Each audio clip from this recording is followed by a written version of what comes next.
Hello, good afternoon, everyone. Gary Dunn here from the London Irish Centre team.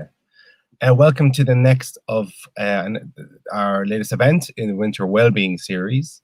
We've got someone really special here with us today. I think we're going to bring her in. Lorraine Maher, are you there? I'm here. Hey! Always happy to be here chatting with you, Gary. How are you?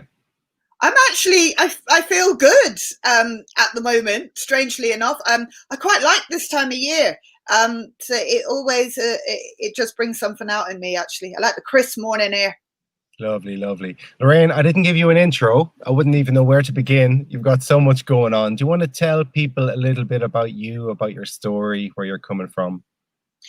Just thinking about intros, so it even challenges me, Gary. So I guess that so first and foremostly, I'm from Tipperary. Any opportunity I get to plug Carrick on Shore, I will. That's my homeland. I left Ireland quite young, actually, and have lived in London for a lot longer than I lived in Ireland. But Ireland is still very much home for me.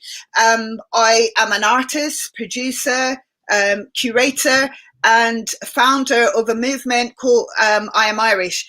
And that is a project that celebrates mixed race Irish people. That's been my own experience. And that was really about challenging perceptions of what it looks like and what it sounds like to be Irish. And through that work, I suppose that's my closest link to the London Irish Centre, because I launched that project at the London Irish Centre in 2016 in celebration of Black History Month that year. What a lot of people, I suppose, don't know is that in my day job, I work with women affected by the criminal justice system, mental health and addiction, for an incredible organisation, Clean Break Theatre Company, that's been going actually for about 40 years, and was set up by two women who were serving time in Askham Grange prison at the time. And looking at that history, at work we've had this archive project recently, and so I've been looking at lots of the history of the company, and actually the company spent time and was supported by the London Irish Centre 40 years ago. So wow. So that's an incredible link for me. And the more I started talking to people, I just realized that the London Irish Centre has actually been part of so many people's journeys for so many years. There's so much that is kind of unknown, but I know that the founders, that they, and the women that they worked with at the time. And I think actually the link was that, going back 40 years ago, there wasn't like a mass of women that were caught up in the criminal justice system. And a lot of those women who were Irish women, Right. for political reasons. And so that, I think, is where that link came from. But so that's kind of who I am in a nutshell. I am mixed race. I'm Irish, and the other side of me is Nigerian. And I actually even paused because I didn't grow up with my Nigerian family. I've only actually met them in the last couple of years. Since I created and I'm Irish, did a DNA test and was able to find that side of me and that family, which that's been an extraordinary journey in itself, actually. An absolute extraordinary journey. And I'm also a trainer, and a lot of the work that I've spent, that I've been doing over the last couple of years, has been about looking at representation and inclusion. And I know that, there's wider conversations about race and inclusion, but for me, everything is really about representation. And I come from a humane place, so all of the kind of work that I do is around social justice and ensuring that there's equity. And for all of that, let me pause there for a second, Lorraine. There's so much in there. I forgot to say at the start that for people who are viewing this on Facebook or YouTube, feel free to add comments or questions for Lorraine or I through this chat. We'll be keeping an eye on them. Let's go back to you as a person for a sec, Lorraine. So you're from Tip. When did you move to London? When I was a teenager. Growing up in Ireland, for me, Gary, it wasn't always easy. In recent years, we've heard a lot about racism, particularly in Ireland, and for me, racism began at home, and I know that it wouldn't have been seen in that way at the time. That there was a lot of ignorance, a lot of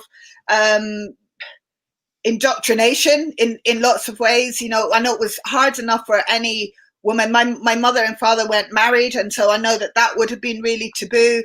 The fact that he came from a different culture, but mainly the fact that he was a different color would have been, you know, it was a massive thing, and I was never allowed to forget that. And you know, I'm smiling today. Actually, was smiling because I'm getting paler and paler as I'm getting older.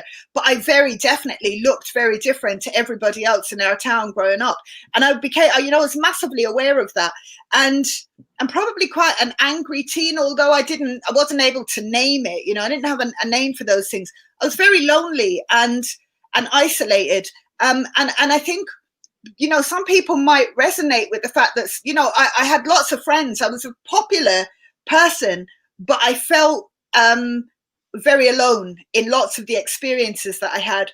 So I left and came to London very young, and found a different kind of acceptance. And I wouldn't say that life was easy either, because, you know, I've been away from home, completely separated, and I got pregnant quite young. I got pregnant at 18, and felt at that time that I had you know, that I was kind of following in my mother's footsteps in lots of ways, and knew how frowned on that was from my mother. So that kept me away even more. And you know, my children's father is from the Caribbean, and again, because of making that decision, even for me, there were lots of things that I had to grapple with within myself and had to think about. Sure. You know, you know, for those that know me really well will know, and it's not something that I hide.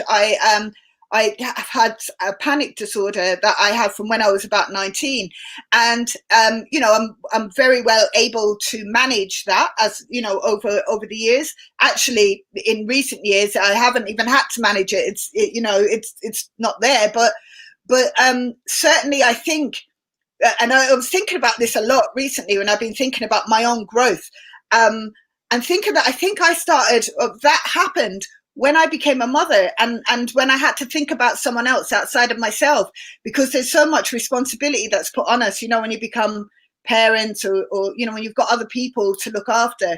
I can really relate to that, Lorraine. I think, you know, I have young children myself, and you know, I've had a lot of different times of anxiety in my life, and it's true, when kids come along and you are forced to stop, to get out of your head and deal with more urgent external things, that it does shift it a bit. Yeah, definitely. It massively does, Gary. And I think, even, you know, no matter what's going on in your life, like, you have to feed them, you have to clothe them, you have to keep a roof over their head. And I you know, I was literally on my own. And at the time, my children's other grandparents had retired back to the Caribbean, so I was literally kind of alone. And in some ways, you know, my mother had said to me, like, well, you made your bed, and, like, you know, you have to kind of crack on with it. And, you know, and I smiled, because 4 children on, you know, I did it. You know, we did it. And it's not always easy, and there's no manual, and you just have to try and do the best you can. And actually, they've all turned out, you know, well, they're giving me lots of babies, Gary, that's for sure. Well, look, so when I was looking at the notes for this chat, Lorraine, I hope you don't mind me sharing. Please throw a slap through the screen if you do. But 4 kids and 8 grandkids, 3 of whom have come since when? Literally in the last couple of weeks. So the first between October and November. I mean, I'm calling them the triplets, but my 3 sons, all of their partners. I mean, it's such a special thing. But also, you know, we had this kind of cloud of restriction, COVID. I mean, you know, when in life do 4 of your children, you know, have children at the same time? It's such a rare thing. And I was dying to get a photo at some point with my 3 daughter-in-laws pregnant. You know, we didn't actually manage to get all 3 of them together at the same time, but I'm gonna morph a photo together with all of them. But you know, that's been such a joyous moment. But Gary, those 8 grandchildren are all under 5. Wow. So, you know, yeah, it's busy. It's busy. Santa this year and me have had to have lots of words. So it's a lot. Yeah. So look, what a life, what a story, a journey you've been on.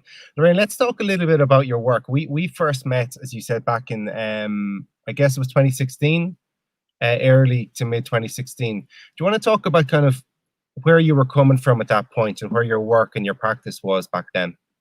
So, like, I've worked in the arts for the best part of my life. I mean, I think I found the arts and the arts and community, actually, I would say, because, you know, in my early days, I worked a lot in community centres, and I saw what creativity gives to people, and you know, the language that it gives outside of having to be vocal. You know, we know that communication is 85% non-verbal, but to be able to just create and to just be yourself and to explore different things through the creative mediums was something that was really magical to me. So I've been part of that journey for a really long time. You know, worked in the Roundhouse in Camden for over 10 years. Just led the outreach strategy there. At Clean Break as an organization that I've been around for a really long time because I really believe in the values of that organization. Tell us a little bit about their work. Tell us a little bit about Clean Break. Well, so Clean Break is a company, as I said, that works with women affected by the criminal justice system, and it tells the stories of those women, and we work alongside women that have got, you know, who've got lived experience. So I am the participation manager there. So I work quite closely with our members, and you know, we do work in prisons. In our building, we've got an amazing building in Kentish Town, and as I said, you know, the organisation's been going for 40 years. And what's really special about the organisation is it's an all-female theatre company. You know, so for all people who identify as female, and there is something quite special just about being in that space and given women an opportunity to just be and to explore and to take risks in a really safe space. So yeah, I mean, I feel very lucky, Gary, to really enjoy that work that I do.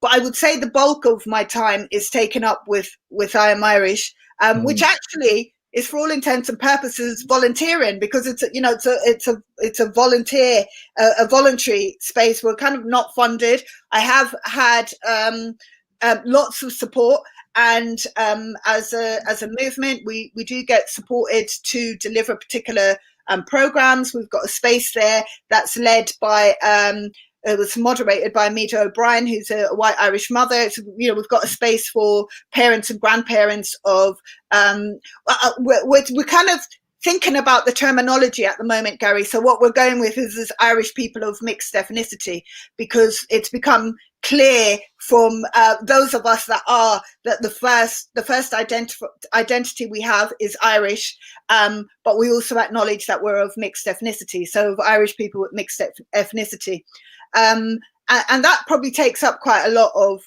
my time. But it came from a real frustration from the lack of representation of the Black Irish experience. And when I say the Black Irish experience, because I've had people kind of even challenge that, but we, as somebody who is of mixed ethnicity, we're always identified in that bracket, you know, whatever kind of policies or whatever that's in place kind of goes there. And so much so that over the last year, I've been lucky enough actually to be doing an artist residency at Access Arts in Ballymun, in Dublin. And I'm smiling even saying that, because I haven't managed to go because of all the kind of restrictions. I've been working at a distance, but that's really been looking at othering. And that came from a place of the Irish census, because in the Irish census, being mixed race, you know, you're always othered, always othered. Yes. And it got me really interested in the census around the world, and globally, Irish people are seen as white. And that is massively frustrating, because that's not who I am. And my family have been in Ireland for generations. Like, you know, we hear all these stories about the new Irish, but I'm certainly not the new Irish. And there are other people who identify in the same way that I do, that are in their 80s and can trace their families back through generations. So we're certainly not new. And so that's where the work came from. And if I'm honest, Gary, when I first approached yourself, it was about a piece of work. Like over the years, I've done like hundreds of different projects. It was only ever really supposed to be the project, but it spoke to so many people that I felt like I had a responsibility to move that on and to hold that space for people. And what's wonderful, particularly in the last year, there's more and more people coming out to champion that work. So much so that I thought, well, maybe now's the time for me to kind of slip out of it. But all the grandkids. Well, yeah. But that the other people that are part of that are like, no, there's still so much work to be done, and there is. I remember, Lorraine, you mentioned the first project we did together at the centre. Like, I remember our first meeting and you pointing to an exhibition that was on the wall, which was, I think, of Irish people from the 50s and 60s, or maybe 70s and 80s, and they were all white. And you and Rosemary said to me, we can't see ourselves here. Yeah. And it always stuck with me. We're in an interesting place in the Irish Centre. We're moving into a new development and we're thinking about our future. But we think a lot about the Irish Centre looking like the Irish in London, and it's a very diverse and mixed group. It really is. But I think, Gary, even for me, and I hope, that you take this in the way it is, but I know certainly, when I first came to the London Irish Centre, it looked very different by the time that the centre had to close in March to the way that it looked in 2016. And I think that's all credit to the work that you and your team have been doing. I think that there's far more people that see the Irish Centre as a space for them. And there's far more people that are actually owning their Irishness now than ever before. Yeah. And that's really becoming apparent now. Irish families, in mixed families, that are feeling like they want to be in Irish spaces, like they want their children to be playing Gaelic sports, they want their children to be learning the language in a way that we just didn't see 5 or 6 years ago. And I feel really excited by that, actually, and really honoured, because I know that part of that journey has been because of the conversation and allowing people space to just own it as well. Yeah. One of my proudest moments outside of the opening of the exhibition in the centre was Black History Month at the Irish Embassy last year. Just doing that work and looking at that room filled up with a multitude of different looking Irish people. That's a very proud moment. Very, very proud moment. Yeah, it's beautiful. It's beautiful. Yeah. Honestly, and you just feel like, well, that's how it just should be. But it's just not, and we see that still when we look at the different. There's hundreds of Irish businesses in the UK that employ lots of people, but we often don't see that, publicly on publicity and stuff. We just don't see it. When we're thinking of the narratives, when we're thinking of the stories, they're not the stories that we're telling, but they are very much Irish stories. Absolutely. Lovely comment has just come in there. Lorraine, you're an inspiration to so many. Thank you so much for all the work you do. Absolute powerhouse and always so caring and humble. So that's lovely to hear back. I agree with you completely, Lorraine. I think the diversity and the scale and the contribution and the experience of the Irish in London has been overlooked in a way. One of the projects we're developing in the new centre is an archive and a story collection project, podcasts, chats like this, live events when we're able to do that again. But just telling a much more accurate, human, diverse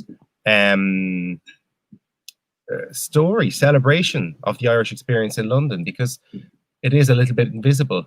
And, we really want to amplify it. Isn't it? It's the real story. The real story. Yeah, the human stories, yeah. The other thing is like, I know, from my mother and from so many other people now that I've spoken to that identify as being mixed, there was such a closeness between Irish and Afro-Caribbean communities, particularly in the 60s and 70s. Yeah. So there's so many people who identify as being Irish of mixed heritage in the UK that there's just so many people, and they do remember going to Irish centres, going to the Irish pubs, going to the dance halls. They remember all of those kind of spaces. And it's really important for me. And, I'm really excited to hear about the archive, because it's really exciting to think that in the future, these grandchildren and their grandchildren will be able to look back and to see that we have been part of that journey, and that our stories have been completely shared within that. And when I think about my own well-being, Gary, that for me feels like it's really important, because being isolated, feeling like you've been expelled, feeling, all of those things, they really play hard on your well-being. And even when I think about the work that I do, it's massively triggering, because the other thing is that having grown up in a monotone environment, people forget actually that I have got another side. And so often I'm in spaces where people just talk freely, like they say what they really think and what they really mean. And some of the belief systems are so ingrained that it can be a fight sometimes. And sometimes I think, why the hell am I doing this? Like, why am I putting myself through it? But I feel like it's really important.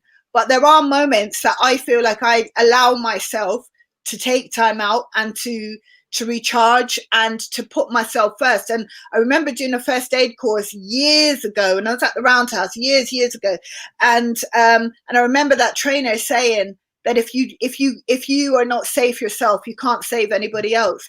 And I think that was a really good piece of advice, that you have to look after yourself in order to look after other people. And I think it's the same, even, within a work environment, within a personal environment. We have to be really mindful of our capacity, how much we can take on. But I would say part of my well-being journey is about helping other people and is about giving to other people. That makes me feel good. Like, it genuinely makes me feel good. And I had to even think about that, for a while, because that doesn't work for everybody. Some people need to ensure that they isolate and, they think about themselves. But I do know that for me, connecting with people, and I think that's what the Irish Centre is also like amazing at, just connecting with community. And this pandemic has really brought that home, that, the sense of connection. And, I've been inside for the best part of 10 months. The furthest I go is to the graveyard.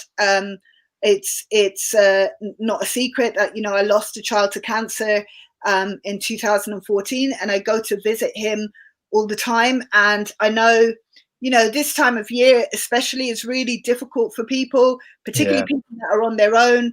There's been so much loss around the world, and I think it's important that we even think about grief in lots of different ways, because people are feeling grief because they've lost their job, or there's so many, and I don't think that any of us can equate to anybody else's feeling of what that is. But something I've taken from my son was diagnosed with cancer at 21, and I lost him at 24. And sorry, Lorraine. Well, Gary, he's left me so many incredible moments, so many moments of joy. And I remember him saying to me, Mum, this is part of the life cycle. This is part, and I mean, he was so young, Gary, and I was like, no, not yet. He's like, this is part of the life cycle, and you've got to find the joy. And please promise me that every day you'll find the joy. And so every day I think about him, like he was quite a jokester. And I think about the joy that he brought to so many people, even in his very worst days, the amount of joy that he brought. And so for me, when I go to the graveyard, that's what it reminds me of. That I've got his pictures up here, but it just reminds me of the amount of joy that he brought me and the amount of wonderful memories that he's left me with. But together we realized, while he was unwell, that we sometimes have no control over what happens, externally. We have no control over that, but we do have control on our attitude towards that, in how we respond to that. And so, I make a conscious decision to try and find the joy. I make a conscious decision to think about what I need and to think about what my capacity is. I do practice mindfulness. And for anyone that doesn't know what that is, and I know people think, oh, this is a buzzword. It's not. It's just a moment of just being still. I know, for lots of people, they feel like they can't meditate for an hour or whatever. But even if you take 3 minutes of your day to just be still and just be in the moment and just be with yourself, it just gives you so much, because so much times, and I've done it myself over the years, Gary, worried so much about what's happened in the past. But I can't change anything that's happened in the past. I can think about all the things that I want for the future, and there's a lot. But whatever it's going to be is going to be. And I think the pandemic has really taught us that. We all had so many ambitions and so much that we wanted to do. And then all of a sudden we were just like, well, that's not happening. You just got to stay. And I know people, it's affected so many people in so many different ways. But I've just taken it as the universe has given me a break. It's given me a moment to sit down and be still, watch crap TV, bake. So I started doing crochet and doing embroidery again, like things that I learned at school that I started doing with my granddaughter online, actually. And I'm thinking she's 5 and she's teaching me how to use Zoom. It's been quite. Lorraine, let me come back to you in a few points. I'm conscious that we're nearly out of time. We're after squeezing a lot in there. What you said about grief was really powerful. I don't know if you saw Rob Delaney's tweet about losing his son. Did you see that this week? Yeah. And he described his kids as temporary gatherings of stardust. It really stuck with me. What a beautiful, beautiful image. Temporary gatherings of stardust, and the privilege to have had time with his son, but then against the everyday managing and parenting of 3 other sons. I thought that was interesting. I'm with you on meditation. I meditate every morning. For me, I'm a musician as well. It's like tuning the guitar. If I don't tune the guitar, I can pick it up and it just doesn't work. And the morning meditation for me is the tuning. It just sets me up properly for the day. I love what you're saying about finding joy. It's beautiful. Can I just say one other thing? Sorry to interrupt you, Gary, but it's something I just feel like I want to just offer to people or invite people to do, is to journal, to just get a piece of paper and to just a pen. And I know lots of people find it hard to get going, but even if you just keep writing, I don't know what to write, before you know it, something will come. And you don't have to keep it. You can get rid of it. I love looking back after, like this morning, I actually picked up something I wrote 30 years ago. And I was just like, whoa, that's what was going on. Wow. Yeah, it was really powerful, powerful. The Artist's Way is Julia Cameron's book. The Artist's Way is good on that. The morning papers idea, just kind of free flowing. We're actually doing a workshop on that. Writing for wellness, which people can see on our website, and it's in that kind of freestyle journaling. Lorraine, we're coming to an end. I'm trying to process all the gems, all the wisdom that you've dropped, and all the experience that you've shared, and I really appreciate how honest and kind and compassionate you've been through this. It's beautiful stuff. Is there any, in terms of 2 things I'll ask you to wrap? Number 1, any summary tips for people staying well through the next few weeks, which can be lovely, but also difficult times, and what's next for you and your work? I'm just going to start with what's next for me and my work. What I'm working on at the moment is Irish Roots 2021, which is a festival of intercultural Irish families, which will launch in May. On May 11th, will be kick off at Mixed Race Irish Day, and that will run for a week. So anyone connect with my socials if you want more information about that. But just what I would leave people with is to try and stay in the moment, to not overthink. I know it's really difficult, and particularly at this time of year, we put so much on ourselves that we need to be getting this, we need to have this food, we need to be wearing this, we need to give this person this present, it's all stuff, and none of it really matters. And on the 27th of December, all of that is gone past. So just try to be in the minute. If you can connect with somebody, even if that means standing on your door and just saying good morning, even when they're laughing, that was the one thing I got in when I came to London. And I still do it, Gary. I still say good morning to people. And I don't care if people are looking at like, who's your one? Good morning. But, you know, it's nice to be nice. I hear that all the time, Laura, from Irish people who moved to London. When I moved to London myself, you know, 20, 21 years old, passing someone and going, oh, yeah. Yeah. Yeah. You're looking at you going, what? I'm still that person. And you'd be surprised how many people will talk back to you. Like people who genuinely do want to connect. But, you know, be kind to yourself and find a moment to laugh, even if you're laughing at yourself, you know, and it doesn't matter if you're talking to yourself or you're dancing in your kitchen. Do what you can do for yourself, because at the end of the day, only you are, you know, you're the most important person to you. So just enjoy being with yourself. Yeah, I love that. That links back to what you were saying about how artists and activists and charity workers refill the cup when their work involves so much giving and energy and can be quite unboundaried at times. Lorraine, thanks a mil. It's been lovely to chat to you. Where can people follow you and keep up to date in your work?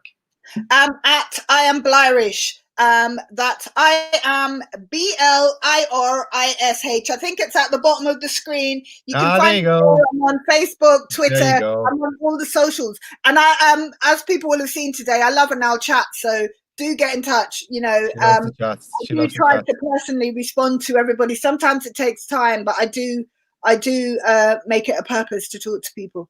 Well, Lorraine, you're really pushing things forward, and I love your connection to all your different roots, and I love your open heart and your honesty. I hope you and the family, all those grandkids and all those kids, have a good holiday, and I look forward to hopefully seeing you in person in the new year. Thanks, Gary, and thanks to the London Irish Centre and to anybody watching. Lovely. Thanks a million, Lorraine. See you soon. Bye. There you go, everyone. The powerhouse that is Lorraine Maher. I hope you enjoyed that. Our next event is a very different gear. It's still in the arts. I'm just reading the latest details on it here. Macdara Yates, a brilliant folk singer from Dublin, is going to be running an online workshop in trad singing. So it's on at 7 o'clock tomorrow. Go to our website, londonirishcentre.org, for details. He's going to be teaching a song, talking about the story of song. And yeah, that'll be great. It's all free. Thanks for tuning in to our lunchtime talk. Thank you, Lorraine. And see you soon. Thanks a mil. Bye.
Scored in the Premiership, got a Grand Slam in Twickenham. This community doesn't want an MBE, CBE, OBE or knighthood. We just want to live and love on this land with you. We just want to recognise that others the world over do too. As some build walls, we hope for bridges. Can we take the long way home? 'Cause moments like this are hard to hold on to. And I know it's not easy on your own when the pieces don't fit. Well, that's that's all we've ever known. It's all